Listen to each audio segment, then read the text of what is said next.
নমস্কার, আমি তস্মিনা। নমস্কার, আমি ইন্দ্রাণী। শুরু করছি বিয়ন্ড পলিটিক্স। গণতন্ত্রের মাথায় বাড়ি, দেশ চালাচ্ছে স্বৈরাচারী। বলো আজকে কি খবর দেবে? কি হলো রে, আজ আবার মুড খারাপ নাকি? না, আজ বড্ড টায়ার্ড আমি, রাতে ভালো ঘুম হয়নি। কেন, রাত জেগে সিনেমা দেখেছিলি নাকি? না না, জ্বর থেকে উঠলাম, শরীরটা ভালো যাচ্ছে না। ঘরে ঘরে জ্বর হচ্ছে বটে, সাবধানে থাক, ভালো করে খাওয়া দাওয়া কর। সেসব করতেও ইচ্ছে করছে না। তুমি তো জানো ঘুমই আমার জীবনের সব। ঘুমোতে না পারলে আমার জীবন ওলট পালট হয়ে যায়। বুঝেছি, তবে কালকের পর সবাই একটু ক্লান্ত। কেন, কাল কি হয়েছে?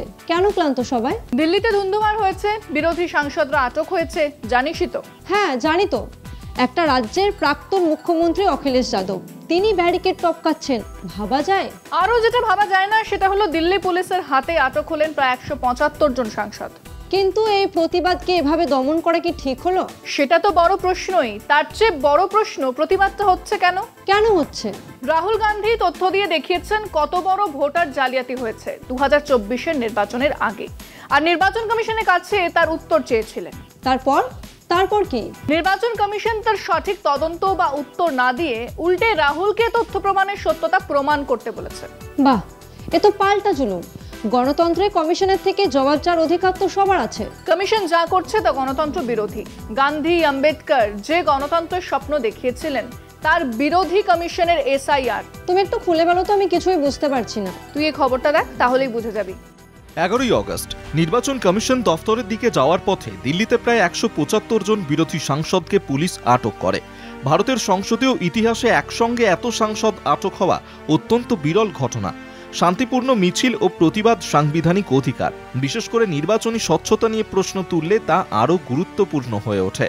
এই আটককে অনেকেই বিরোধীদের কণ্ঠ দমন ও গণতান্ত্রিক প্রথার অবমূল্যায়ন হিসাবে দেখছেন। বিহারের স্পেশাল ইন্টেন্সিভ রিভিশন প্রক্রিয়ায় বিরোধী দলগুলোর অভিযোগ, বৃহৎ আকারে ভোটার তালিকা জালিয়াতি হয়েছে। রাহুল গান্ধীর দাবি অনুযায়ী বেঙ্গালুরু সেন্ট্রাল লোকসভা আসনের মহাদেবপুরা বিধানসভা এলাকায় চূড়ান্ত ভোটার তালিকায় 1,250,000টি ভুয়ো ভোটার রয়েছে। বিস্তারিত হিসেবে 12,000 নাম দুবার রয়েছে, 40,000 ভুয়ো বা অবৈধ ঠিকানা, 10,400 ভোটারের একই ঠিকানা, 4,000 অবৈধ বা ভুল ছবি, 33,600 ভোটারের নাম ফর্ম 6-এর অপব্যবহারে যোগ করা। রাহুলের অভিযোগ, এই ধরনের কারচুপি অন্তত 25টি লোকসভা আসনে হয়েছে, যা বিজেপিকে জেতাতে এবং 2024 সালে নরেন্দ্র মোদীর প্রধানমন্ত্রী হওয়ার রাস্তা সহজ করেছে। একটি স্বাধীন রিপোর্ট দাবি করেছে 5 কোটি বেড়ে যাওয়া ভোট বিজেপি এনডিএ জোটকে অন্তত 76টি আসন জেতাতে সাহায্য করেছে। 1931 সালে মহাত্মা গান্ধী বলেছিলেন, সঠিক ও অন্তর্ভুক্তিমূলক ভোটার তালিকা ছাড়া গণতন্ত্র অকেজ। তিনি সতর্ক করেছিলেন, ভোটার তালিকা প্রায়শই শাসক শক্তির সুবিধা মাথায় রেখে তৈরি হয়, যা গণতান্ত্রিক আদর্শের পরিপন্থী। বি.আর. আম্বেদকর 1949 সালে সংবিধান সভায় বলেন, নির্বাচন কমিশন যদি ভোটার তালিকায় কারচুপি করে তবে তা গণতান্ত্রিক সরকারের গোড়ায় আঘাত।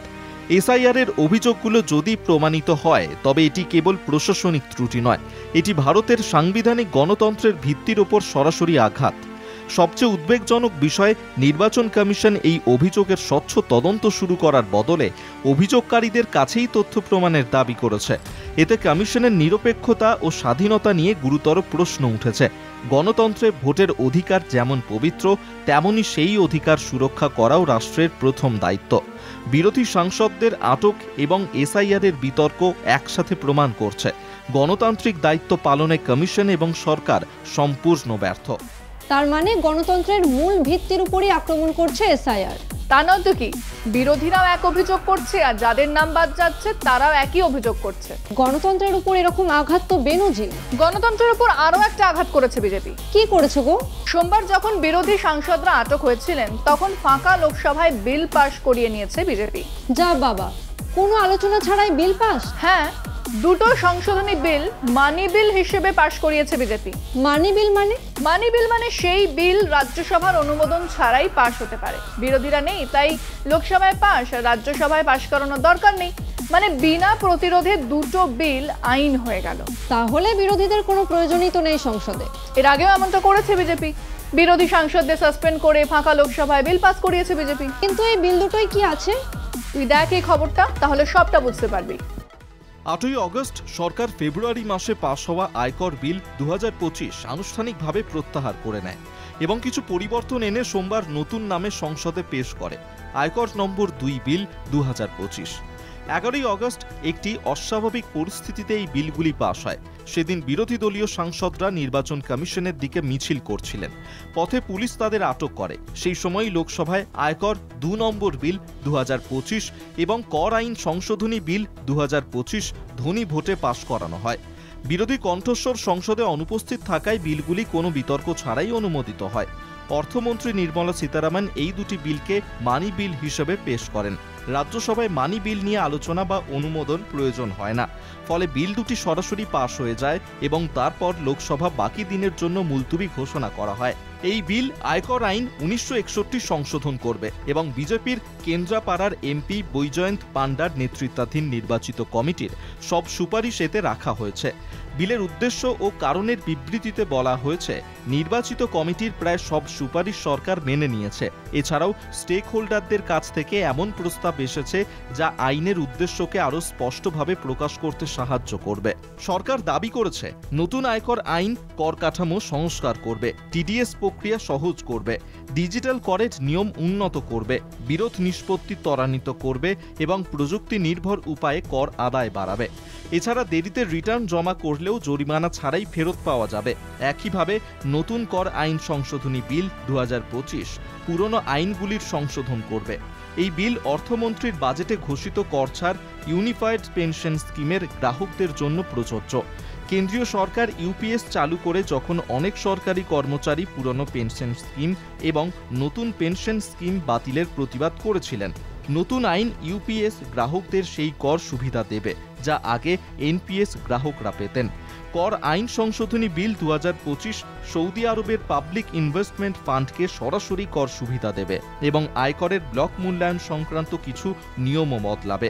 সরকারের তরফ থেকে বিল দুটির সব ভালো দিক তুলে ধরা হলেও কেন সেই বিল নিয়ে আলোচনার সুযোগ দিল না সরকার, তা নিয়ে প্রশ্ন উঠছে। যদি সত্যিই জনগণের জন্য এই বিল প্রয়োজনীয় হয়, তবে বিরোধী শূন্য লোকসভায় সেই বিল পাশ করানো হলো কেন? গণতান্ত্রিক দেশে গণতন্ত্র শব্দটাকে ঠুনকো করে দিচ্ছে মোদী সরকার। একেবারেই তাই। আর আমার একটা বিশেষ দেশের কথা মনে পড়ে। কোন দেশ গো? কেন মনে পড়ে? এক যে ছিল দেশ 1930-এর দশকে ইউরোপে, সেই দেশে বিরোধী বলে কিছু ছিল না। ছিল এক দেশ আর তার এক নেতা। এক দেশ এক নেতা, বিজেপিও তো সেই কথাই বলে। সেই জন্য আরো মিল পাই, সে দেশের নেতা বিদ্বেষ আর হিংসাকে কাজে লাগিয়ে ক্ষমতায় এসেছিল। বিরোধীরা কথা বললেই গ্রেফতার করত বা মেরে ফেলত। সে দেশের নেতা সিনেমা, বই, কবিতা সবকিছু কথায় কথায় ব্যান করে দিত। তুমি ঠিক কোন দেশের কথা বলছো বলো তো? আমার তো মনে হচ্ছে আমাদের দেশের কথাই বলছো নাকি? যা, আমাদের দেশ হতে যাবে কেন? সব চরিত্র কাল্পনিক, বাস্তবের সঙ্গে এর কোনো মিল পেলে আমি দায়ী নই। তুমি যে কি বলো আমি কিছুই বুঝে উঠতে পারি না। না বোঝাই ভালো, তবে দর্শকদের জন্য ইশারাই কাফি হ্যাঁ। তো আমাকেও বোঝাও, তুমি কি মোদিজির কথা বলছো? পাগল নাকি আমি? মোদিজি তো বিশ্বগুরু, নন বায়োলজিক্যাল। ওনাকে নিয়ে এসব বলার ক্ষমতা আমার নেই। ধুর, মাথা সব ঘেটে গেল। চলো, সময় শেষ। তাই বিয়ন্ড পলিটিক্স আজকের মতো এই পর্যন্তই। দেখতে থাকুন কলকাতা টিভি, রাত দিন 7 দিন।